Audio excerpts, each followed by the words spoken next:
Oh, the demands are very straightforward. One is, of course, the traceability and the real understanding of what these pledges are about. So we need now to understand clearly what were the targets, how they are implemented, how to translate them in numbers. So this job of translating into something concrete and accountable is to be done. So that's the job. And so we are now preparing discussions with many constituencies to see how by COP22 we have a system in place that can really trace this implementation of these commitments. The second one and second demand is what are the projections for 2018? What the business would deliver by, how to demonstrate that yes, there is really a seriousness about the implementation of Paris Agreement. Many business signed after Paris, meaning they support Paris Agreement and they want even to overachieve. So that's now, we will ask together with Akima Laite that by COP22 they have their own roadmap and that we have a collective roadmap of the action agenda for 2018 and 2020. Like the government will in a way discuss and have. And so that's the second demand to the businesses. And the third one is invite them to go to government and to try to help and discuss, having a really candid dialogue at national level between the government and businesses and others on the more sort of fine definition of the NDC, the contribution and the implementation. So that's the third thing I think we are asking for. And I see a good reaction. This clarity is really needed. That's the building block. We need to know what it is. Is this greenwashing? Is this real action? Does it make a difference? Is this finally incremental compared to business as usual or not? And that is the sort of demonstration they have to bring. And to, in a way, establish a system of peer review analysis, something like somebody react to what they are presenting, and that the system was not there, but we would be there, I hope, for COP21, COP22. Wow, that's really ambitious. So you're almost saying you had your moment of glory in Paris and everyone thought you were wonderful businesses. Now I want to see you deliver. Exactly. Of course, by COP22, everything would not put in place, but the objective of Akima Laite and myself is really to present the system, so as by COP23 and COP24, we really can track progress, even if by Marrakech, everything will not be in place. But yes, we are demanding that even for Marrakech, there is a clear understanding of what their commitments were about and how much progress they have made. In terms of roadmaps, you've been a real champion of these 2050 roadmaps. Some countries have said, yeah, we'll do them. So France is clearly working on one. The US, I think India and China maybe have agreed to do them too. Yeah. The UK, I keep on asking UK officials, we're not so sure. I mean, what's your assessment of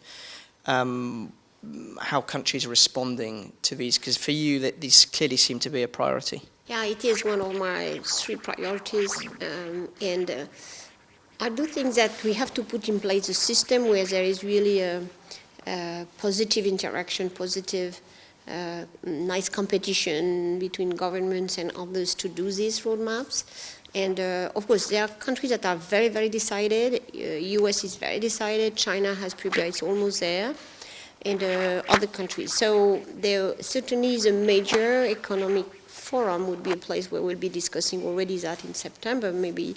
And by COP, I think we can ask for a number of countries to commit to deliver their mid-century strategy by 2018. So that, I think, for me, a big priority.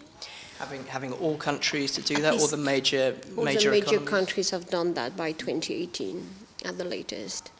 Additionally to that, I'm campaigning that cities, region, and some region have started with this end 2 MOU.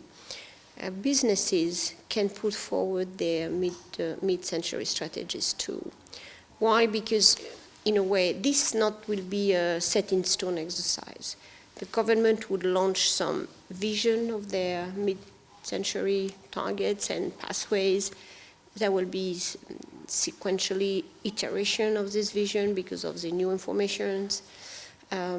but they could come from contribution and vision from the businesses, from the local authorities, and this could create a positive dynamic. Mm-hmm. Let's take the example of July 2015 meeting between the US mayors and the Chinese major mayors. The commitment of the US cities and the Chinese cities were much stronger than the government commitments. You may remember that.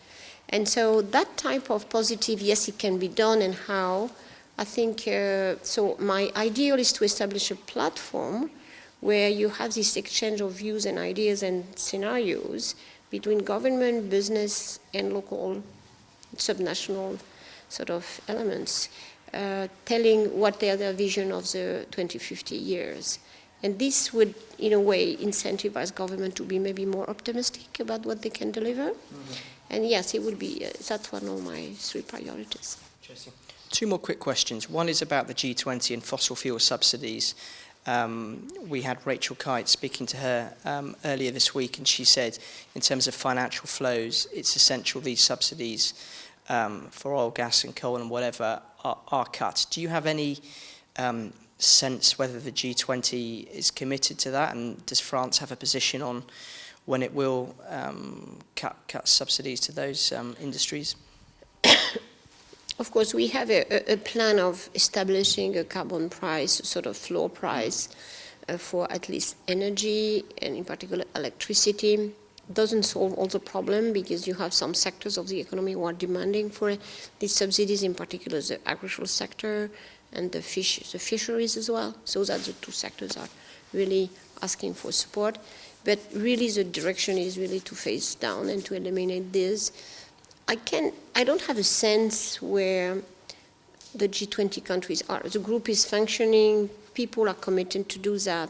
There is not a clear target in time to eliminate them. But so this meeting of the G20 in China will be decisive to see if there is really countries saying we will deliver. But of course we have to put the pressure on to have this happening before 2020 and hopefully before. But of course it's very delicate. There is a huge vested interest behind them, social elements, so it's not simple. On the other side, we need to have, on the other side, positive incentive to the renewable energy sector. And they can be, in a way, of course, it's not logical to have one signal in the wrong direction and one in the right direction, but it may have to, in a way, live together during a period of time. But we need really the public procurement, is a financial regulation to help these new sectors to emerge. Final question, COP22, Marrakech, this year's big UN climate summit. I guess hanging over it all will be the US elections and what the result is of that. But talking about things you can control, what is your sense of how we should judge that conference? What are the kind of metrics by which you think we should assess it? Of course, one is a clear political commitment to the early into agreement through not only the ratification one by one, but the collective decision that whenever it comes, we have a process to terminate the negotiation on rules very early, and that we know that everyone will be on board at a certain period of time. So managing the timetable very seriously, not letting time flow after Paris. So maybe having 2018 at the really deadline to have finished every sort of decision necessary to implement Paris Agreement. So that's one, and that takes the shape of a decision in Marrakech. The second one is to have a clear roadmap to 2018 to prepare this assessment and to begin to see what could be additional action announced by 2018 to bridge the gap by, in a way, on what could be a reasonable pathway to the stabilization of temperature. We have this financial roadmap, the facilitative dialogue, so all will be quite complicated questions, but hopefully, so the success of Marrakech will depend very much on that. And a roadmap to 100 billion. Yeah, and the result of this facilitative dialogue, and something that I think we can hope for.